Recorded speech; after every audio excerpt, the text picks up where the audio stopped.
كلما طالت أيام الحرب في أوكرانيا، كلما ارتفع عدد الضحايا واللاجئين، وكذلك عدد المشردين والمحرومين من الأمان والملاذ.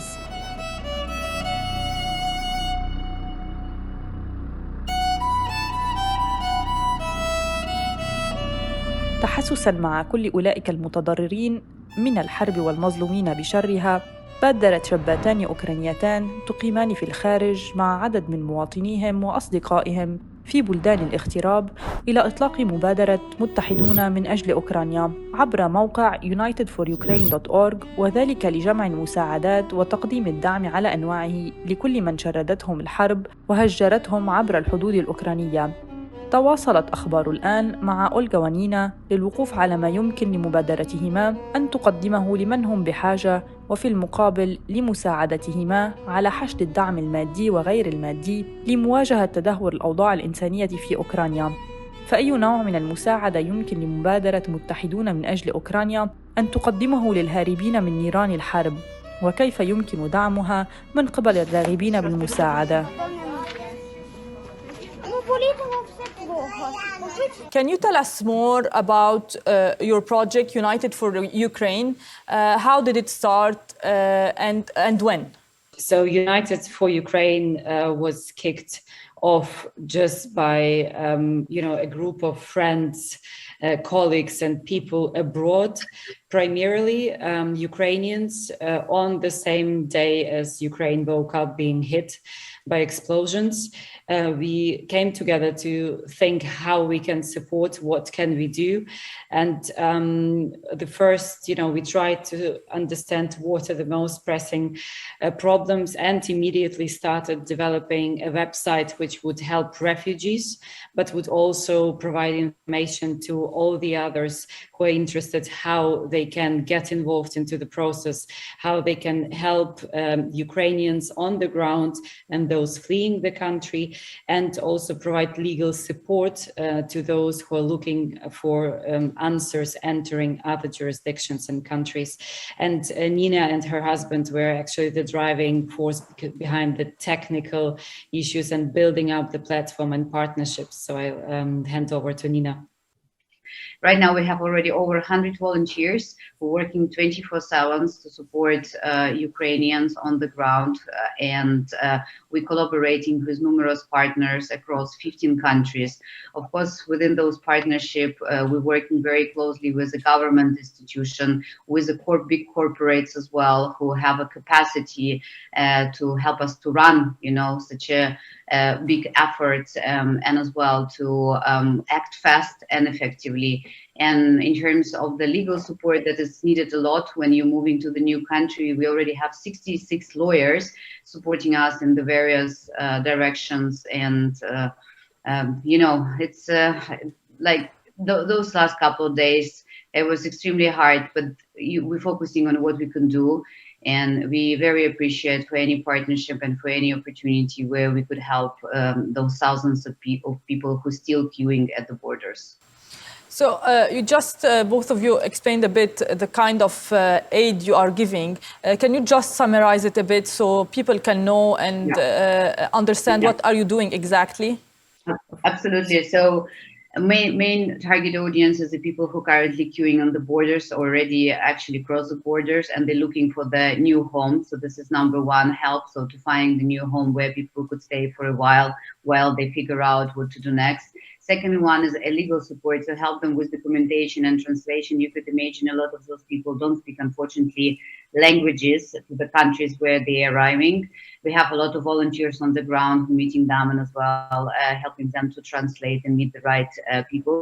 Medical support, humanitarian support, and of course, one of the big directions that we're pushing right now is a donation, because our country needs support.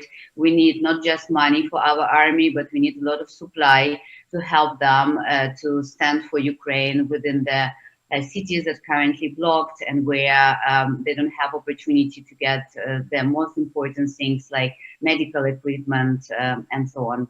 To understand better for people, how does your platform work? For example, I'm a refugee and I just arrived to France. What should I do? How can I use your platform to be able to receive help? So it's very easy. We make it very native for absolutely every age and every background, you know. So we understand that we have not or protect people who are using Dutch, right? And there is many people who may be first time using the website. So you're just going to unitedforukraine.org. We as well spread our QR code at the borders, and there is many volunteers who especially helping to elderly people to get access to this platform. And then you're just choosing where you are now, or to which border where you want to go, and that which service you actually requires. Is it like a housing? Is it legal? Is it medicine information, and so on? So you're choosing it through the drop-down menu, and you immediately receive, like in very easy way, structured information that you could proceed with. If it's a legal support, we have just one hotline where the most requests are coming. How can people help you? You talked about volunteers. How can people help you volunteer-wise and donation-wise, just to help the people understand how we can give you support? Various ways to support. As you mentioned, we grew tremendously. So indeed, we have more than 100 volunteers basically working 24/7, although they have full-time jobs very often as well. So we need manpower indeed on the ground. We are already officially registering. You know, we have not been an existing organization 6 days ago because we didn't expect to be at war. So what we would need, either people want to really support us with their own resources, but I can imagine with the audience we are talking at the through your channel, I can imagine that many might be willing to support financially. So please reach out to us. It's info@unitedforukraine.org, and we will be able to provide you with a curated list of donations possibilities. You can also find this list on our website. So if you choose like countries and donation opportunities, you'll see the list as well, but feel free to reach out. And once we are incorporated, we are already talking with partners who are ready to fund us, because obviously we will have to support the huge structure we are building technically and human-wise. So that would be the next step. We hope to be, organized and have our own accounts next week. Both of you are young and successful females helping a lot of Ukrainians to get a refuge. How can you define the role of women in this war? I wanted as well to share that majority of our 100 volunteers are actually Ukrainian women. We just spoke about that yesterday with Olga, how Ukrainian women were able to unite together to support our men who are currently at the war, and to support our sons, to support our grandparents, to support our fathers.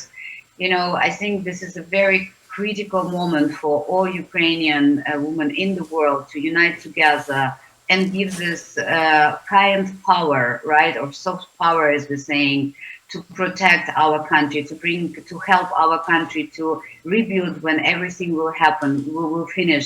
We believe that we're going to win.